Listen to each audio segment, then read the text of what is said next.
Welcome everyone to our final session in our three-part metrics series. If you've been along the journey with us, very much appreciate you sticking around and making it to part three. So today we're actually going to be switching gears a little bit from looking at very specific metrics and numbers. And we're really going to dive into the power of the data and how it can drive real meaningful impact for not only your team, but your organization as a whole. Metrics really tell the story of your team's performance, and it can help you identify where there are opportunities for improvements and discussion points for better strategic business partnerships or actionable strategies that help boost productivity across the board. It also helps improve collaboration, reduce risks, and then reduce that back and forth as well.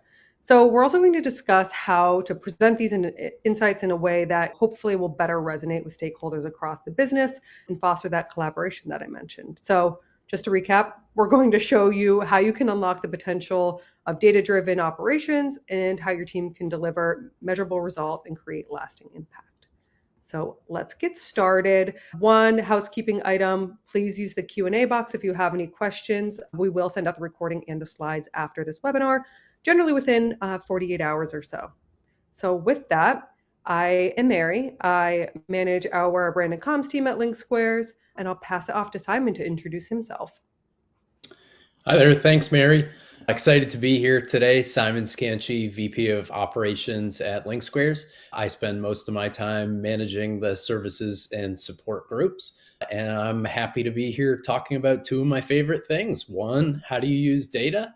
And two, how do you work with a legal team? So very excited to cover those topics with you all today. Thanks, Simon.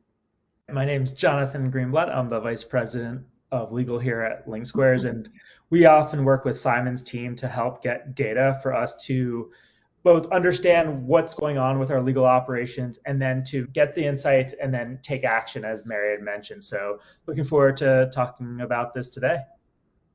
Thank you both.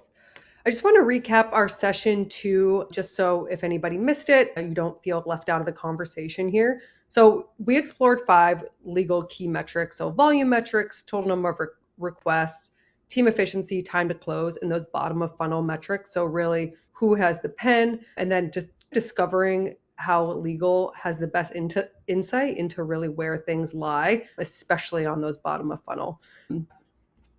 I'm going to dive into today's topic. So we've discussed the importance of leveraging data and decision making in those past sessions. Really what we're planning to do here is dive deeper into how we actually work with the data. So this section is going to focus on defining hypotheses, assessing key metrics, and ensuring reliable data collection. Simon, what's your approach in identifying a core issue, core problem, or really what that inflection point is that you want to solve with data? Yeah, great question. Thanks. So I spent a lot of time working with the analytics team at LinkSquares, and our starting point is usually just capturing data. What you can start to do once you start looking at it regularly is identify your baseline, which is, hey, what do you expect to happen based on a normal trend? And then as soon as something changes against the baseline, whether it goes up or down, you kind of like as a functional leader of a group say, wait a minute, what happened? And so what you're trying to do there is ideate on why the data changed. Was it something that you did that made time to turn around better? Or were there some external impacts that drove a more negative experience for whatever business units you're supporting? But it starts with saying, hey, based on what the data shows, do I have an answer to why it shows what it does? And I kind of think about it as I kind of hypothesize. Well, it could have been one of 3 things.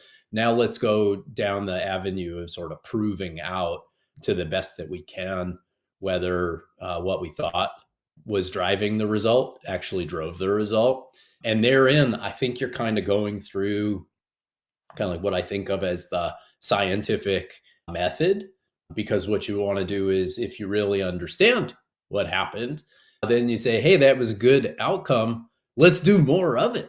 Or if that was a negative outcome, hey, how do we prevent that in the future? And I think the graphic that you've got on the screen here, Mary, really accentuates the fact that's a continuous improvement model, right? It's you do it once and then you make something better and then you keep ideating and iterating on the approach until you get to a point where something is operating the best it possibly can. In this case, it's how can you as a legal team support the business that you're working with, Mm-hmm. being able to use it to ultimately drive that. Yeah, absolutely. And what about when it comes to actually like assessing the metrics? Is there someone who should be responsible for that? How should you go about that? Or what are your views on going about that? Yeah, I mean, I think this is an example where having a CLM like LinkSquares makes the job easy because every action that you take as a user of LinkSquares becomes a set of data that's actively tracked. And so we make it fairly easy for our customers in that they have a dashboard with all of the metrics, pre-identified and presented nicely in a dashboard to be able to take a look at sort of format. But I think there's a difference between just capturing data and Mm-hmm. looking at it inquisitively. So I, as a business unit leader, like I said, I lead kind of support and services groups at LinkSquares. And I kind of like package my data up monthly into a report that shows how my team performed. And a lot of that is driven by data. And I kind of take screenshots from some of the systems that my team operates in and show a trend line of how performance has changed month to month. So, I think there's the role of the data creator, and then there's the role of the kind of like data results owner. And that data results owner kind of needs to know the why behind what's going on. Absolutely. And when it comes to actually presenting that data, do you have, I don't know, a specific way that you do it that makes it plain and simple?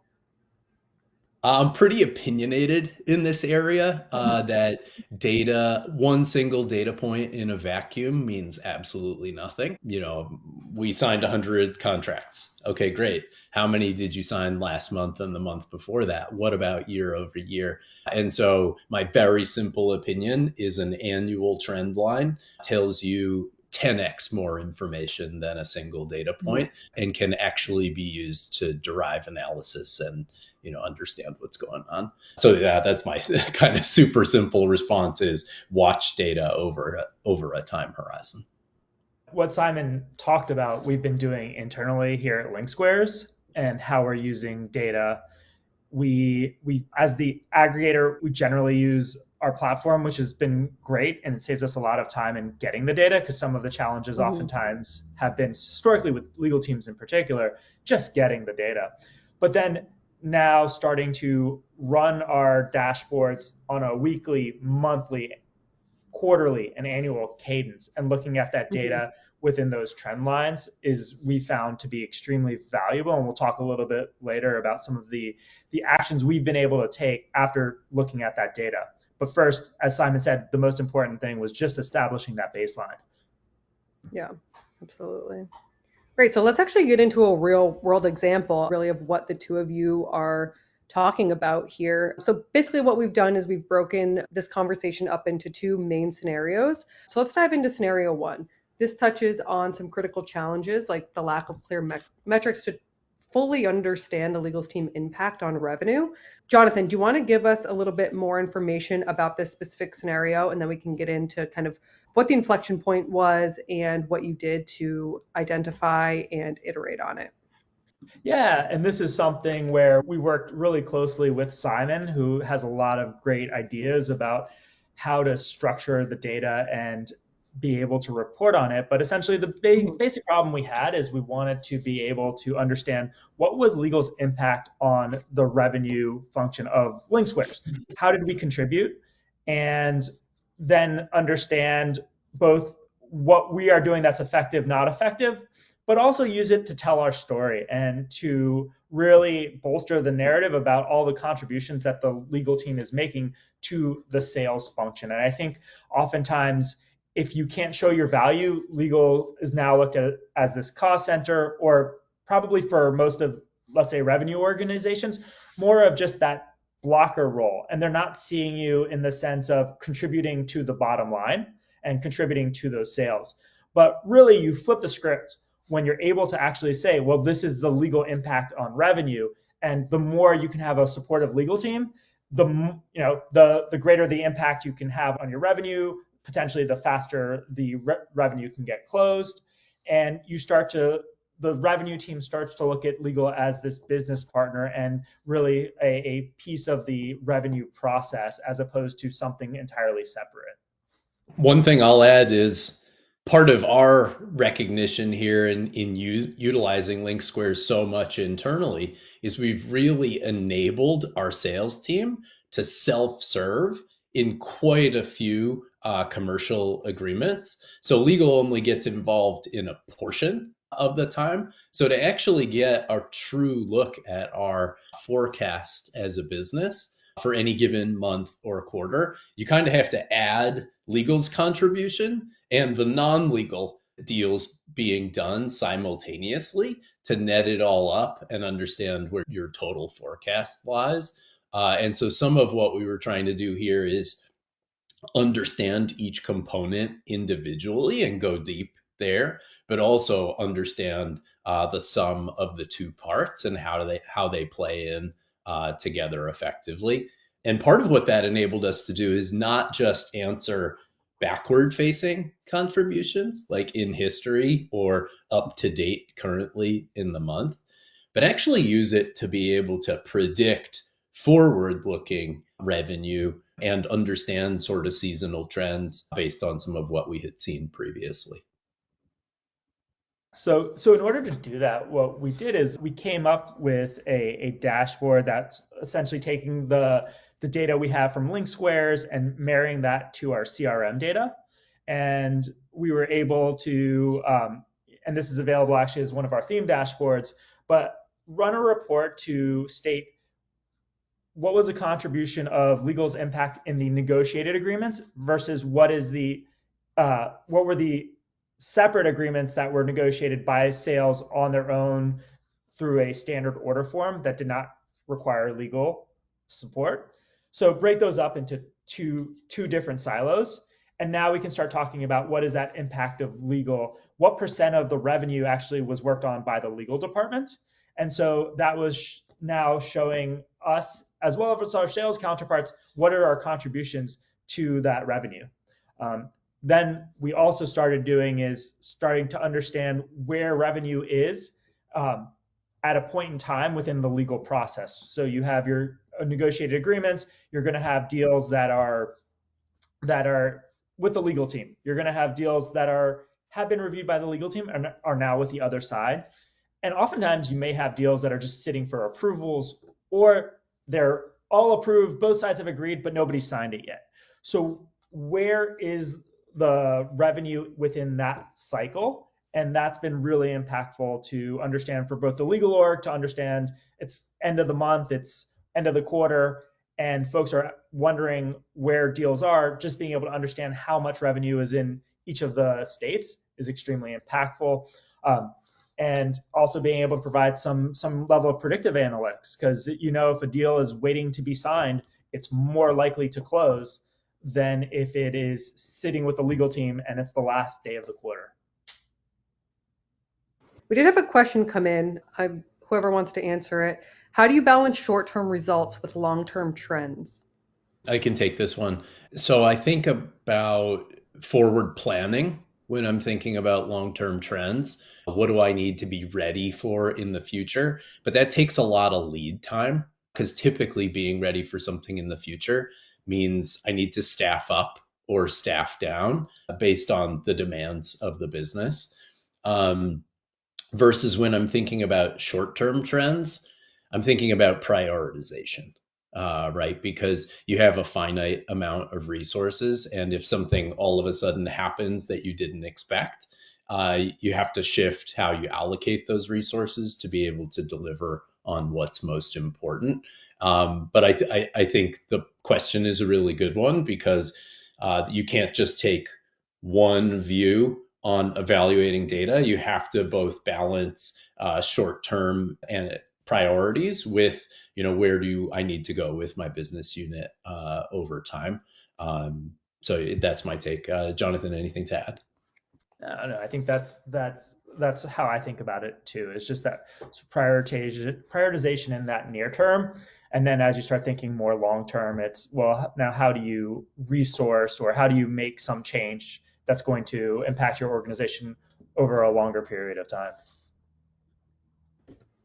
Let's get into our second situation here. So this really focused on an inflection point when the team experienced after expanding service offerings. There was a lot of activity happening, but the broader impact wasn't quite clear or measurable. And maybe it goes back to what we were just talking about between those short-term prioritization versus long-term like trend lines. Simon, do you want to start here? Yeah, I can tee this up. Part of our differentiation in the CLM market at LinkSquares is the great and robust services offerings that we provide, both as a part of onboarding a customer into their journey with using LinkSquares, as well as helping to support their teams over time, whether that's through support or other services that we provide. And that's changed a little bit over the course of the past year or so in my management of the team. We've brought new options to market, which has given us a lot of capability and flexibility there. But each time we're selling a service, a statement of work is additionally required as a part of the order forms that we're pushing through with Jonathan's team's help. And initially at the outset of this work, I remember Jonathan saying, "Oh my gosh, my team is going to be working on a lot of SOWs, aren't we?" I said, "Don't worry. This is really good time spent because it helps us deliver for our customers. And it's going to be good for the legal team to have eyes on those statements of work to be able to pattern recognize sort of over time." Well, we've been pushing through a lot of SOWs over the course of the past year. And I know Jonathan and I in one-on-one conversations occasionally have said, "Hey, what about that volume? What do we want to do there? Do we want to manage to it any differently than we are today? And what do we see as the path forward?" Jonathan obviously needing to manage to the capacity of his team and the work that sort of needs to be done. While me at the same time trying to deliver and get to a done deal with customers as quickly as possible so we can deliver them the services that will drive some value. And so we basically, we're like, hey, let's sit. We got to better understand the volume that's coming across and what we need to rework in the process to improve it going forward. Maybe that's to put more work in the hands of the services team for drafting SOWs, like where is legal comfortable with that? And what sort of processes can we put in place with approvals and visibility within LinkSquares to support and augment that process across teams sort of most efficiently. So that's kind of the tee up, I think, to the situation at hand. Jonathan, anything you'd sort of add to that I missed? Yeah, I think the one thing I might add is what drove those conversations was just looking at my weekly dashboard and seeing a large increase in the number of legal requests that were coming through. And I'm realizing that my team is starting to get a little strained in bandwidth and having to figure out how do I solve this problem. And I didn't immediately know that it was as a result of additional services that were being provided and these additional statements of work. I just saw a larger number. And I was able to double click easily into the rest of our dashboard to see by agreement type where's my team spending the time. And I started noticing the trend line of more statements of work being brought into the legal team. So that propelled the discussion with Simon about, well, we're doing a lot of statements of work. What are some solutions to potentially reduce the bandwidth, or do I need to go make a request to our chief legal officer to push for more headcount to be able to handle these statements of work, or do I need to tell the team that they need to work harder? And before I did any of that, I was looking to think to see if we could be more efficient. And so that's what drove the conversation with Simon. Awesome. And what are the things that you're now doing to kind of iterate on that? Is there anything that you've gotten to yet, or are you still kind of in that same phase? Yeah, we were able to discuss possibilities, and the solution we came up with was that Simon's team would be able to have more flexibility in working through the statements of work through our platform, where we knew that there would be some guardrails and the language would be standardized, but that we could take off the legal team's approval from certain statements of work. And working with Simon's team was trying to figure out where the boundaries lie. So that's where we ended up. And so we're able to now look at the impact of having Simon's team do the statements of work on their own. We feel very good that they're within our parameters as to what language should be in there. And it has actually reduced the number of statements of work that we've worked on as a legal team, which has been just a huge benefit.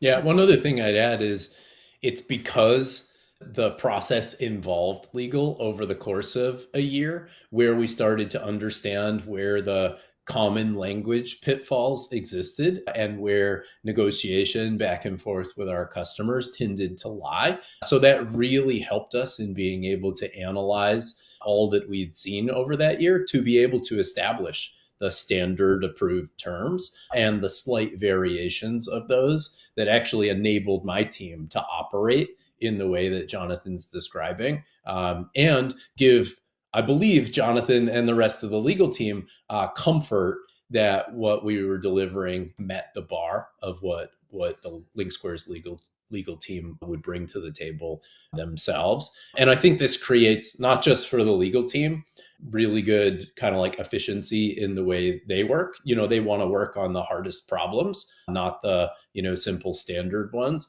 But it also reduced the amount of touch between groups when we're trying to deliver something for our customers. And if it, in 75% of cases, my team can deliver that SOW themselves, it's not just, approved by legal, but it's also more efficient in the way that the work is getting done across the board. And all organizations super focus on efficiency these days, and that's definitely playing into better serving for our customers. You took the words right out of my mouth, Simon. I was about to say that's where the cross collaboration is so important and really keeping those open lines of communication. So it sounds like it worked out very well. I'll take the bribe later, Mary. Yeah. I know we're nearing time here, so I do just want to kind of wrap up everything we've talked about over the past few months as it relates to legal metrics and hear from each of you on what your number one tip for legal metrics is. So Jonathan, I'll start with you. Yeah, I think Nike has a trademark on just do it. But for anybody who hasn't started with legal metrics or hasn't tried to take it to the next level, I think it's just important to just do it. Just figure out, even if it's the most top level data point, such as the number of contracts that are coming through the legal department, just start, because all of the insights that we talked about didn't happen overnight. It, again, took us a while to figure out what were the metrics that were important to us. And then from there, we could start taking action on it. But you just have to have the starting point, and it's just great to figure out a way to capture some metrics that are important to you. Definitely. Simon, what about you? What's your number one tip?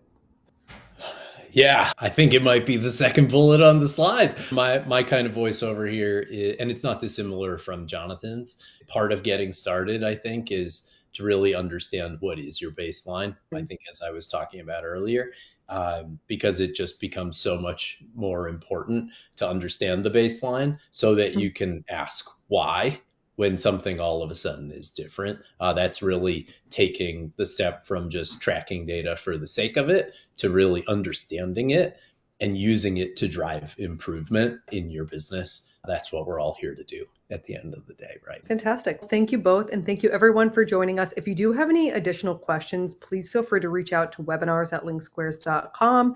and we can help you there.